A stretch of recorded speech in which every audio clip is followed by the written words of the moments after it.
All right, welcome back, everyone. King Shinobi is back for another episode of King Shinobi's scene breakdowns. We got another fight on our hands today.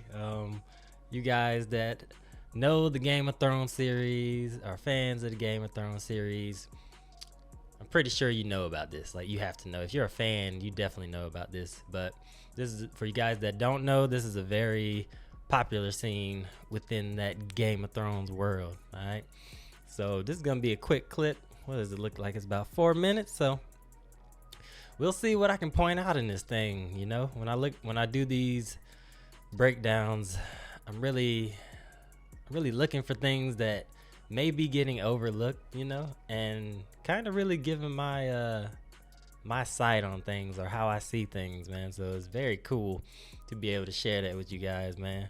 But I'm gonna break down this scene. So to give you guys just a little setup, you have Brienne here, Brienne of TARTH. She's a knight within within the series, and you'll have the Hound, which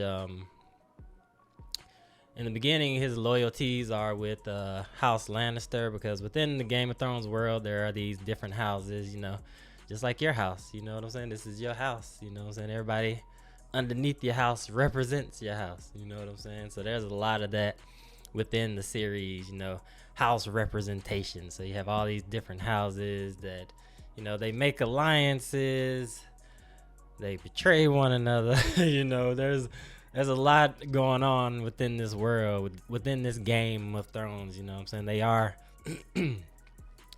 actually playing a game.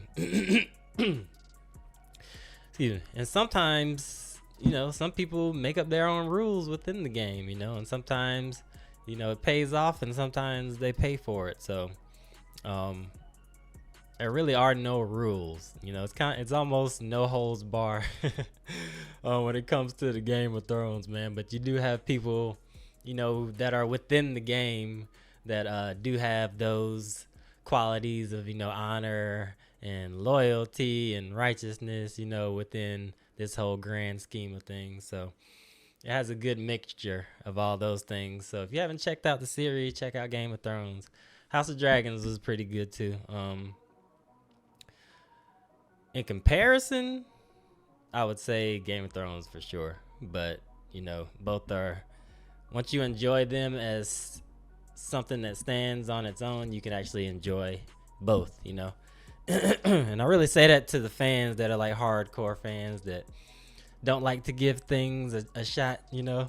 Like, separate that so you can enjoy this as its own entity, you know what I'm saying? So I recommend checking out Game of Thrones and the House of Dragons. But without further ado, everyone, we're going to get into this scene. So Brienne here has found Arya Stark. The Stark house was just getting, man, how can I put it? They were just getting dragged through the mud the whole series. Like, House Stark took many great losses, many great betrayals, you know. It was one of those houses that just had, like, luck was not on the Stark side. So Arya, the little girl that you'll see in this clip, she's part of that house. You know, she's been away from home for a while, you know. The whole Stark house has become scattered, you know, and she's really just trying to find her way. And she has other motives as well, you know. You'll have to watch the series to see. But she comes across the Hound, which I told you in the beginning. He was his loyalty was to House Lannister, which is another house within this world. And then he cuts ties with them.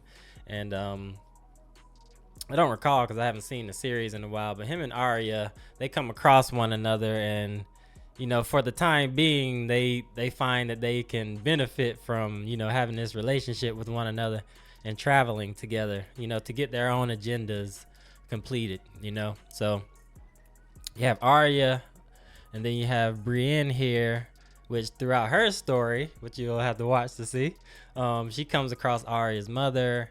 You know, she makes her certain promises of, you know, if she comes across Arya, she'll take her home. So you have Brienne here. She she's really doing what she thinks the honorable thing is, you know. And the Hound does not have a great reputation, you know. He's a pretty ruthless killer, you know. And you'll see his attitude once we start to get into the scene. You'll see his attitude and, you know, what potential that he could have as a person. So you have Brienne, and then you also have Podrick here. So Podrick Payne here. So you have him here. He's I think at this point he's become the squire of Brienne. So he's traveling with her. He's her traveling companion. So he's here as well. So you have Podrick, you have Brienne, then you have the Hound and Arya within this scene. So at this very point, Brienne discovers that, well, let's just get into it. Let's go. Turn this thing up. Let's just get into it. Enough talking.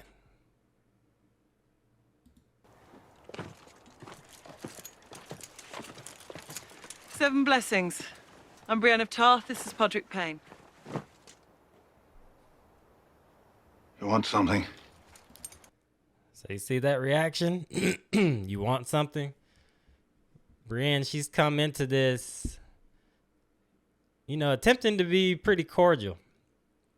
And the Hound wants nothing to do with this. She even gives them blessings at the beginning of her greeting. So that is this is little Arya Stark, who I was talking about. This is her here. Maisie Williams is the actress. I forget the Hound's real name. Sorry, sir. As you see, the Hound, he's used to battle. He looks very hardened, as you can see. Thick armor. Dark armor. This says a lot to his personality and the type of energy that he carries, you know. Seven blessings. I'm Brienne of Tarth. This is Podrick Payne. You'll see differently. Brienne, she's beautiful. I can't remember completely, but I think in the beginning, the place Brienne is from, I think they may be known for certain like precious stones, if I believe. I'm gonna have to research that, but I was just looking at her armor, how it's darkened, but it also has these highlights as well, you know. This nice blue. It really shows that spirit. It's like her spirit shines through within this armor, you know. As Brienne, not only is she righteous and loyal, like she also can go to that other end, you know. And you can see that through her armor. You can see that it's she's been through some battles as well. Very nice sword here. I believe her sword was Valyrian steel. Damn, I need to go back and watch this. This is gonna make me go back and do another watch through. But I believe she got this. I know she got this as a gift, but Valyrian steel is like the best steel that, you know, within the series, the most rare, valuable type of steel. And it has some other capabilities that you'll find out in the show as well. But it's very special steel. So I believe this is the Valyrian steel sword that she was gifted right here. As you see Podrick here, he's a squire. So Squire is not gonna have much, you know. Squire is pretty much a knight in training. He shadows the knight, and the knight teaches him, you know, how to potentially become a knight later on. So you see his armor. He doesn't have the more in-depth armor that she has. Hers is very, you know, looks like it's suited to her. His shit looks like it's kind of hanging off a little bit, you know. So you can see kind of that different level of knight and squire, you know what I'm saying? At some point, he's working to upgrade to this type of armor, this kind of sword, you know. So I like that little comparison right there as well. That's pretty cool. And as you see, he put bags down, so he's carrying all the bags, doing everything, you know. You can also see Brienne chooses not to have long hair, which is smart. She's a warrior. She doesn't need that long hair getting in her way. Short haircut. You know, a lot of the times the knights will be wearing helmets. You don't want all that hair to be making it uncomfortable inside there because, you know, that's where your sight is. You know, your sight is in that helmet. So you want, you know, it's already going to be narrow enough. You don't want to have a lot of hair in that helmet, you know, causing even more trouble. So she's chosen to have this short haircut here. Neck armor. Well, it comes about here to the neck. I really like this design. The design's very cool. This is as well. I like the reds here. I'm not sure what kind of armor this is. But I like it. I like the design. You want something? Sendor Clegane, the Hound. So remember I told you the Hound. Remember I told you the Hound had a reputation? As you hear Podrick, they're like, it's him, it's the Hound. The Hound. Something. Sendor Clegane, the Hound. I like that facial reaction. I'm big with face reactions. Like when I'm watching acting and actors, I'm big with reactions on the facial movement and, you know, the facial structure when they do certain emotions, you know, or when they express certain emotions. It really sucks you into the story. So you can see the reaction to her face. She came in with blessings. Hold on one second. Let me fix this. Let me fix this for our live people. Let me fix this for y'all live people over here.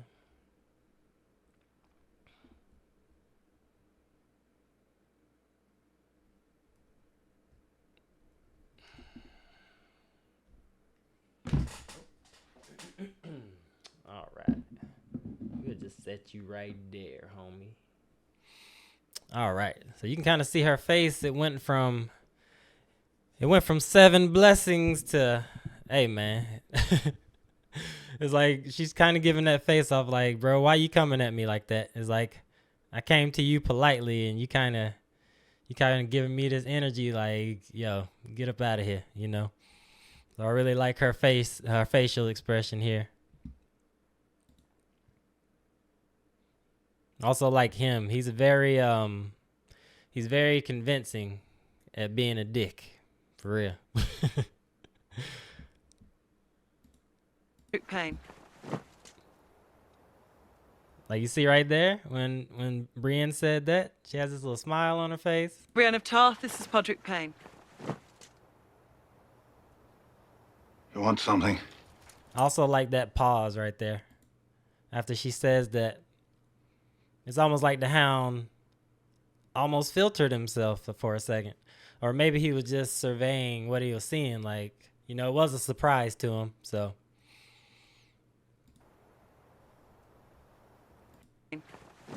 7 blessings. I'm Brienne of Tarth, this is Podrick Payne. right there. You want something? That nice pause. That nice pause, because you think about it, you really would be soaking that in and like, because it's already kind of an uncomfortable situation that you don't know where it could go. I mean, you know the potential on where it can go, so it's already kind of tense, you know. So I like that they have those little pauses in there, you know. Sendor Clegane, the Hound.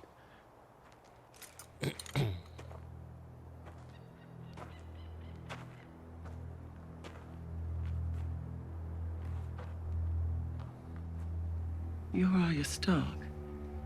I asked if you want. So right there. Those little words right there just it just changed the whole tide of this whole scene. And as you see, it's led to look at the Hound. He's already reaching. She's identified Arya. It took her a second, but then she identified her.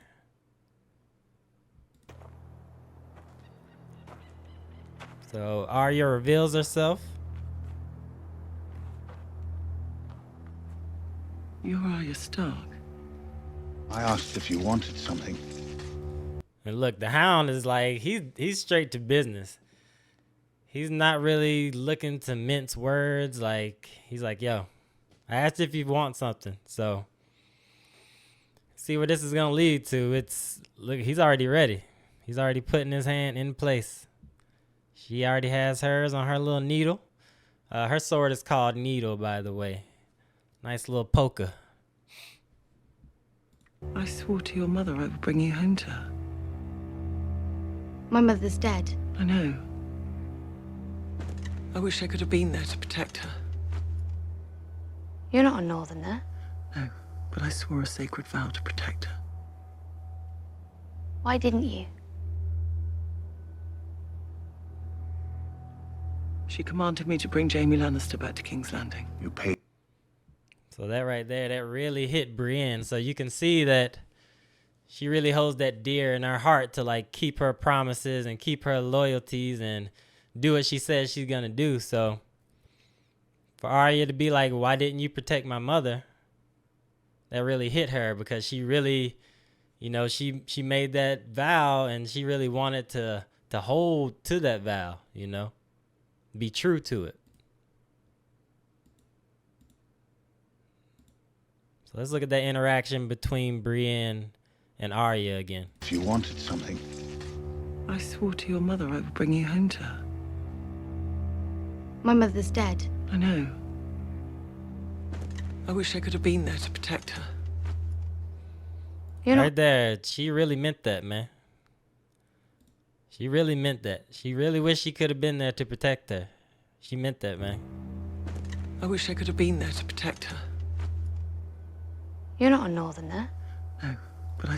So she says you're not a northerner because the Starks are the House Stark is positioned in the north, and Brienne she's not a northerner. So Arya she immediately recognizes like you're not a northerner, so why would you even have loyalty towards my mother?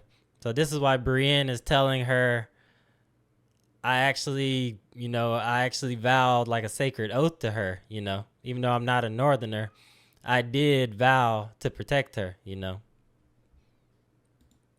So you see Arya, she's smart.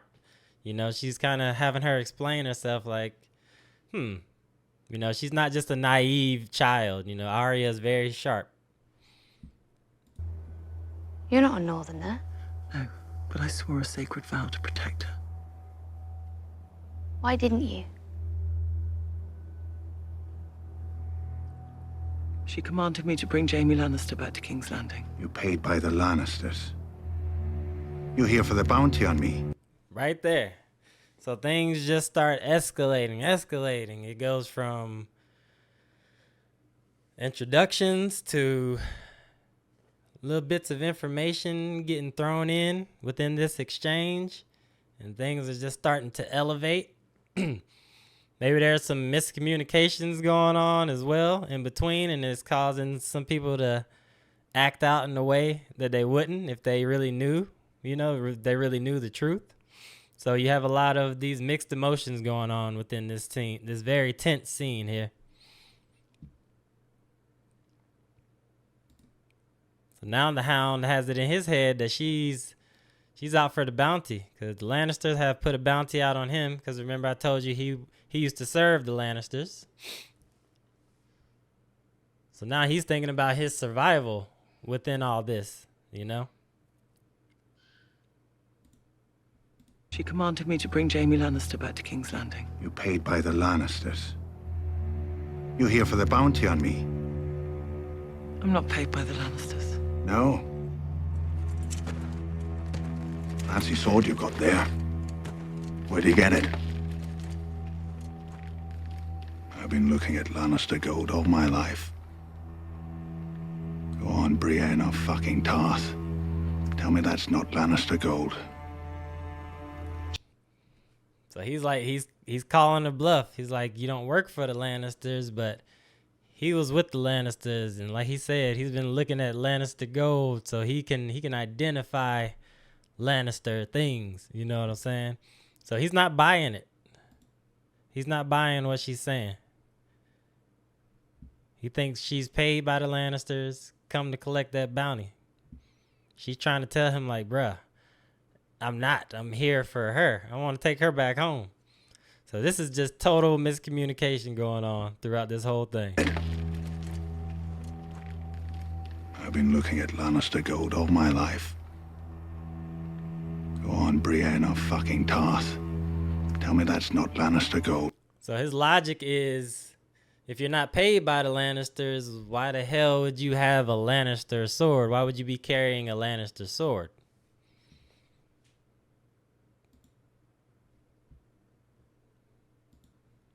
Been looking at Lannister gold all... No. Take that Bounty back. on me. I'm not paid by the Lannisters. No. Fancy sword you got there. Where'd you get it? And as you see, he chooses to move from that ranged position and get in closer to her.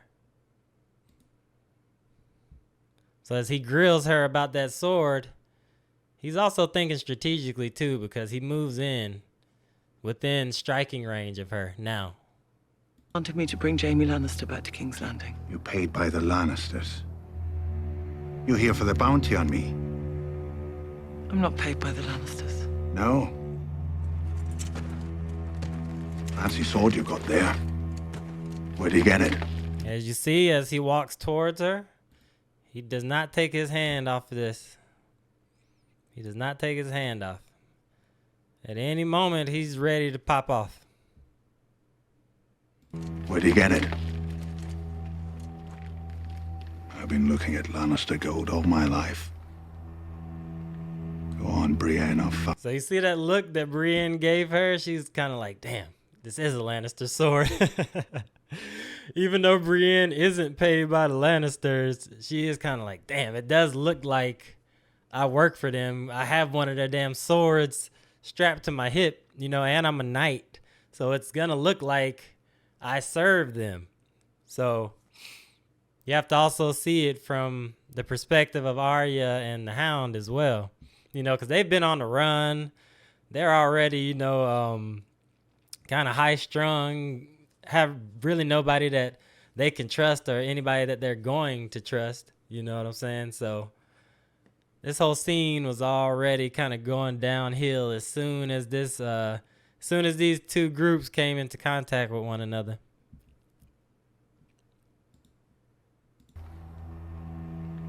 Go on, Brienne of fucking Tarth. Tell me that's not Lannister gold. Lannister gold all my life. Go on, Brienne. I've been looking at Lannister gold. Where'd you get it? Right there. That look. That's what I was looking for. That quick look she gave Arya. She's like, damn. It looks bad. Get it. I've been looking at... And Arya's looking intently at her like... Let's go back to Arya. Look at Arya. She's looking back at her like, yo, like, explain yourself. Look at that intensity in her face. Like, she wants to know what's up. Like I told you, she's a smart kid, man. She pays attention. Really pays attention. She's had to grow up very quickly. I've been looking at Lannister gold all my life. Go on, Brienne of fucking Tarth. Tell me that's not Lannister gold. Jaime Lannister gave me this sword. The bloody gate's 10 miles. I swore to your mother by the old... You see? So, and Brienne, she was truthful. She was like, yeah, Lannister gave me this sword. So Brienne, she's not trying to hide anything. Like, it may look bad at the moment, but she's being truthful throughout this whole exchange. She's like, I know what it looks like, but it's not what it looks like, you know? Fucking Tarth. Tell me that's not Lannister gold. Jaime Lannister gave me this sword. The bloody gate's 10 miles. I swore to your mother by the old gods I don't and the care new. what you swore. You had the girl. She's not coming with you. She is. See right there, Brienne, she overstepped a little bit. Because Arya already said she's not coming. And when the kid says they don't want to go, the person that you are coming there to think that you're saving doesn't want to go, you can't force them. You know what I'm saying? You can't force them to go. But she just feels this such a strong sense of like duty to get Arya home. She's really willing to do it by any means necessary. And as you see, it's leading up to this. And also, you can kind of see the tone slowly start to escalate. Voices are getting raised. You know what I'm saying? They're kind of like spitting venom back and forth at one another. And then that leads to physicality, you know? It gets to a point where there's really no de-escalation because now Brienne, if you see her in the beginning, she does have her hand on her sword. Let's go back. What's that, 124? So look, she starts off here. 7 blessings. Look, her arms are by her side. She's not looking threatening. Once she starts to get some reactions from the Hound, she goes here. You'll see her go here. Arms are no longer by her side. Now she has that left hand on the sword, indicating a little bit of, okay, this may escalate, but I could still keep this, you know, at ground level. So you're starting to see her posture change. The more aggressive the Hound gets, the more she has to start explaining herself and, you know, kind of trying to tell her side of things. Things are just escalating. The Hound, he was ready to have his hand on the sword from the start. So you can see the differences in their approach to this. We catch her there even further. Still has it here. Doesn't have that. This is the arm that's going to actually unsheathe the sword or take the sword out. She still doesn't have this arm on there. When this arm goes on here, she's ready to pull this sword out and get to it, you know. She feels threatened. So you can see that she slowly starts to feel more and more threatened.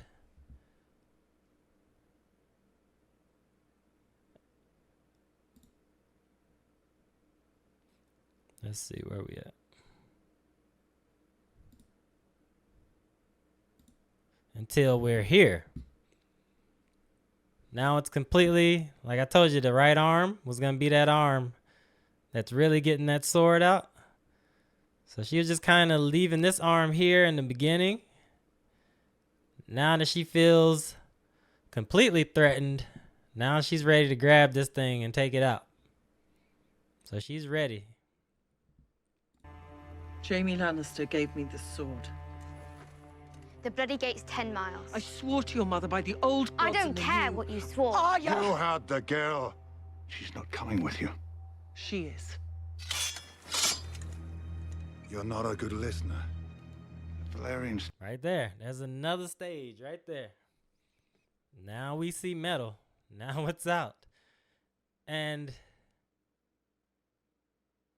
it's almost like they didn't want to do this, you know, because even the Hound, he could have just totally taken it out from the beginning and been ready.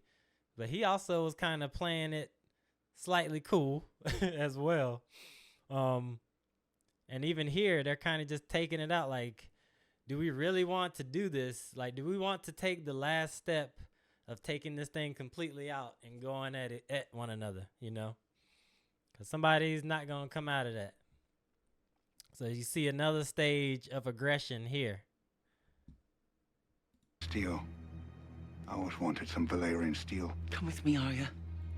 Remember that Valerian steel I was telling you about?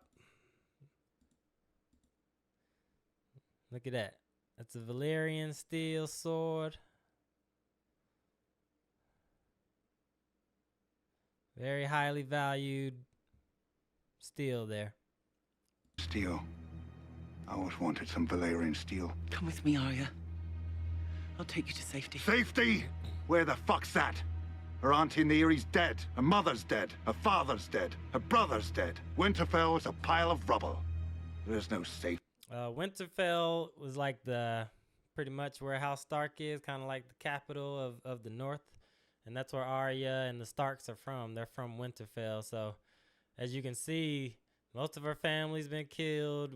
Winterfell has been, you know, burned to the ground. So for a girl this young to be in this type of position, man, it's rough, you know. And the Hounds, he's showing her some sympathy. He's having some sympathy and empathy for Arya. You know what I'm saying? He's kind of feeling her pain. Like, where is safety? You know what I'm saying? This girl has lost pretty much everything she's held dear. It's like, and now they're in a situation where there's potential violence. So like, yeah, where is safety at, you know? And how can Brienne guarantee her safety? You know, she can't guarantee her safety. No one can guarantee safety, you know? You can be as safe as you want to be, but you can't guarantee any safety, you know? So everybody's fighting with their own ideals, man. And they're clashing right now. Safety, you dumb bitch. You don't. See, he just put the nail in the coffin right there, man. Her father's dead. Her brother's dead. Winterfell is a pile of rubble. There's no safety, you dumb bitch. You don't know that by now. You're the wrong one to watch over her. And that's what you're doing? Watching over her? Aye, that's what I'm doing. Oh, you see that? So we went from the Hound being the more aggressive to Brienne being the first one to completely pull out. So Brienne initiates this conflict, this physical conflict. Brienne initiates this.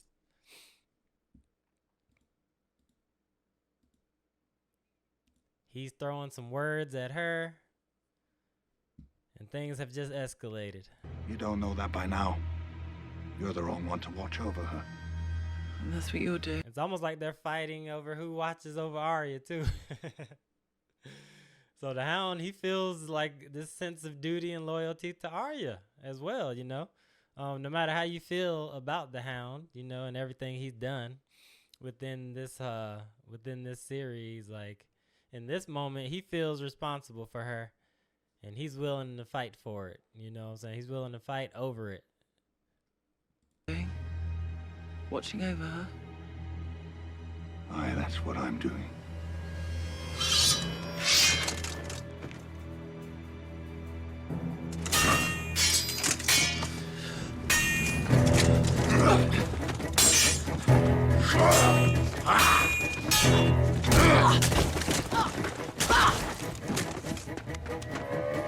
That's already a bad deal. Having all that armor on, rolling down that rocky hill. You're already asking to break something. So as you see, from the beginning, of course, the strength advantage is going to go to the Hound. I don't care what you say, how you feel about it. The Hound is a bigger, stronger man. He's going to have more muscle mass. He's automatically going to have the strength advantage. So Brienne is going to have to figure out a more crafty way to beat the Hound, because she's not just going to go blow for blow for blow. You know what I'm saying? So we'll see how they use the terrain and the different tactics that they both use throughout this fight.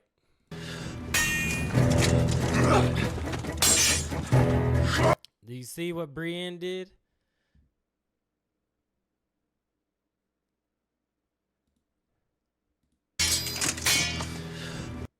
So right there, she may have discovered, you see how she's kind of going back?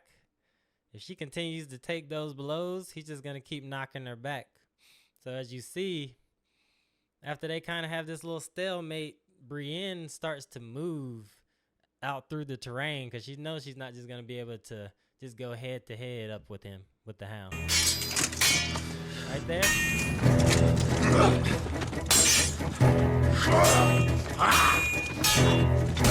So she's putting herself into a more advantageous, position.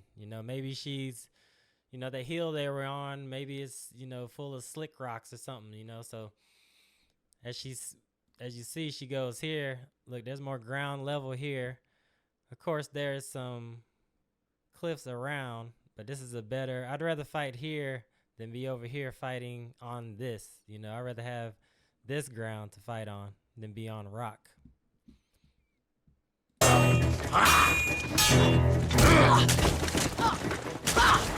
So you see, it's not only a sword fight.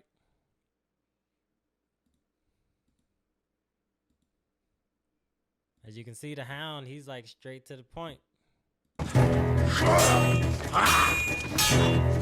The hound's taking these massive slashes, so he's trying to hack her down, man. And really like impose his will on her.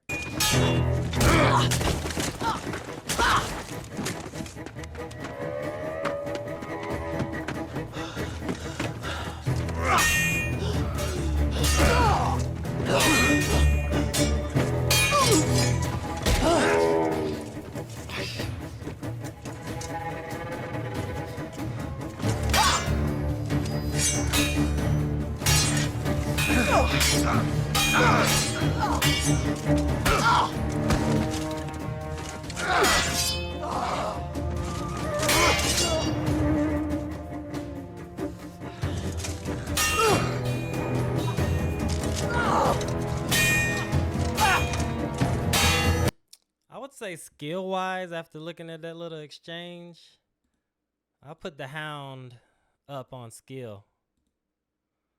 I mean, his strength is just too much for her, so she's kind of on the defense. But I'm just kind of looking at sword skill and the wielding of the sword. She catches him with a shot.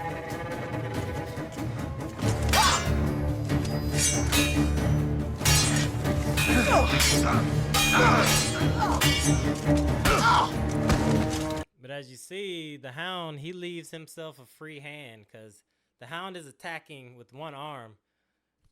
Brienne is choosing to have both hands on her blade, so that's going to change up the tactics. That's going to change up the angles of, how you can strike with it. So that's also a difference there between the two.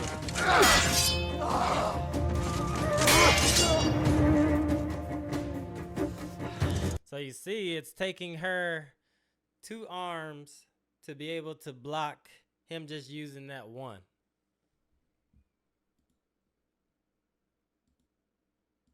But she's still in the game.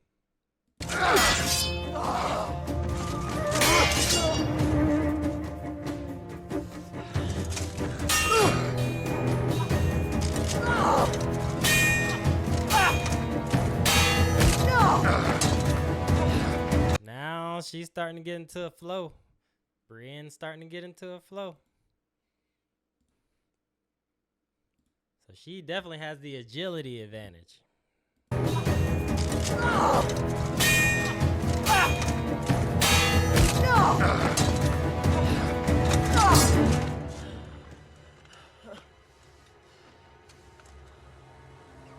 I have no wish to kill you, sir.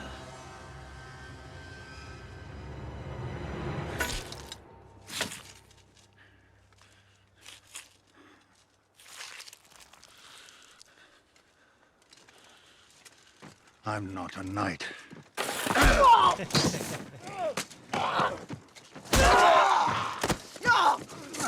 See, that was the big difference right there, too. Brienne, she was even, because she won. She won that. But she didn't want to kill him. She was still trying to be like, bro, I don't want to kill you because of this. The hound's like, nah, man. The hound's more in the streets, bro. He lived by that street code, man.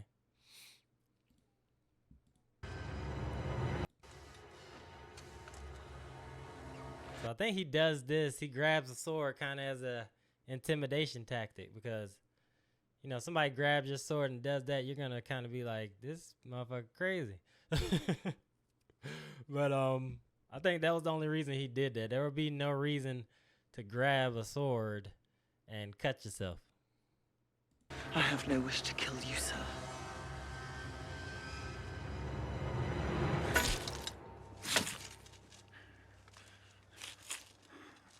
It's not like he was blocking it. I'm not a knight.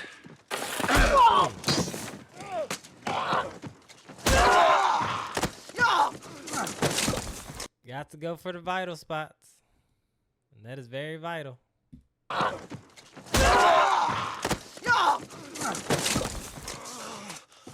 That'll get him off of you. Oh, he returned the favor. Right there, that reaction when she got kicked, that was very good acting right there.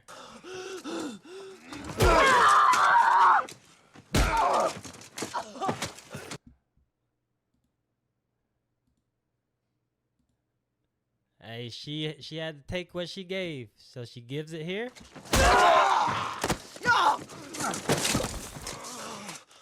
Now she takes it back. Damn.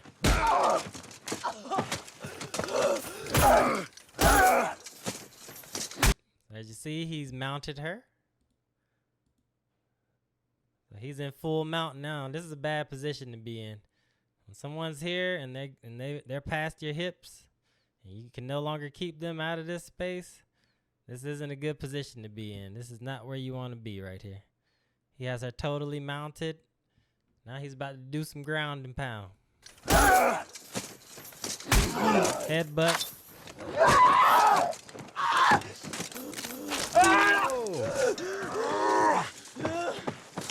I don't know if you guys saw what she just did, but yeah, she bit his ear. So when it comes down to it, you gotta do what you gotta do, because he's already decided that he's gonna kill her. After he punches her, he grabs his knife, tries to stab her. So hey, do what you gotta do, man. Right there. At that point, she kind of went like a bit feral on us.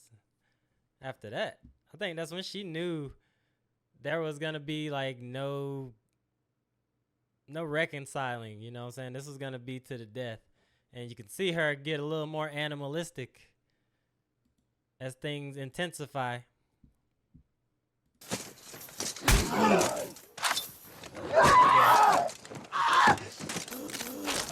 Oh.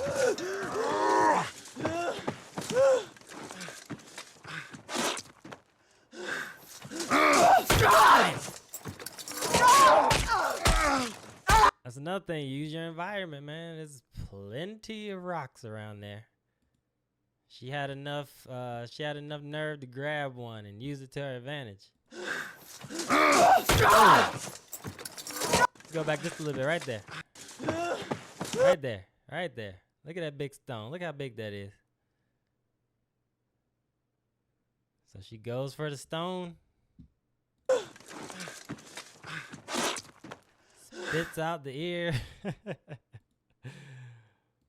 I like that little added bonus. That little added bonus of spitting the ear out.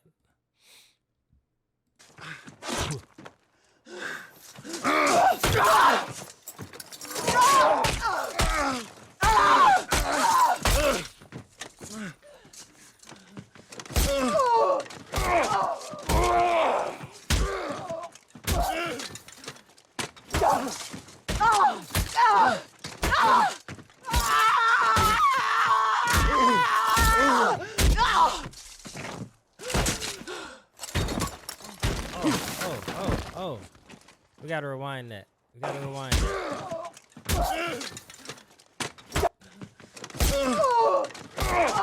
Damn, the Hound, he lost the battle of the hands, man. Damn shame, man. How you gonna lose like that? With the hands, bro. Right there, uppercut. Now they in the hockey. Now they on the ice. Now they fighting on the ice. She got him hockey punching. But she's going all in, man. You see the intensity, man. She's yelling through it.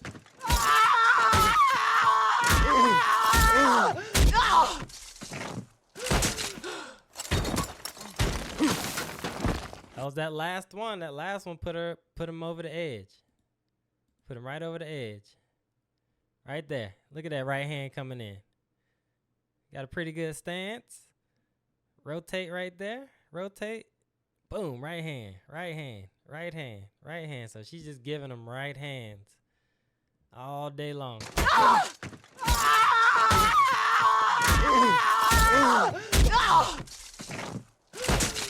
She even gave a last little ow. Right over the cliff. That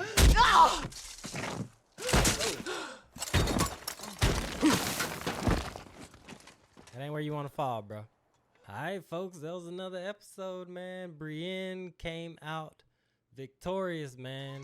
That was a great scene, man. There was a lot more in there than I thought. Like, I've watched the scene many times, but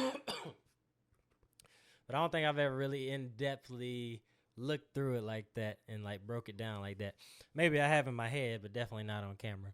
But that was very cool. Our girl Brienne comes out on top. Like I was saying before, man, go check out Game of Thrones, man. It's a pretty dope show. There's a lot more moments like this and even more intense than this, you know, within the show. So go check that thing out, man. But this has been another scene of King Shinobi scene breakdowns, man. Thank you guys for joining me. In the world of Westeros, that's the setting of this place is in Westeros for you guys that haven't seen it. So thank you guys for joining me. This is a very much of a pleasure, man. And as always, I really appreciate it. You know, real talk. You know, I can't even really find the words, man. I'm just enjoying this and I'm enjoying sharing it. And that's pretty much it, man. But remember, be good to yourselves. Be good to one another. Have a wonderful day, everybody. We're going to come back. Oh, yeah, remember to comment below what you want me to break down, man. I'll break down any scenes, interrogation scenes, bank robberies, fight scenes like this, whatever. You know what I'm saying? If you want to see me break something down, go ahead and throw it my way, man, and I'll give you a shout out as well. So, yeah, thank you guys for joining me. I'm King Shinobi. I'm signing out. Much love. Peace out. Brienne got his ass.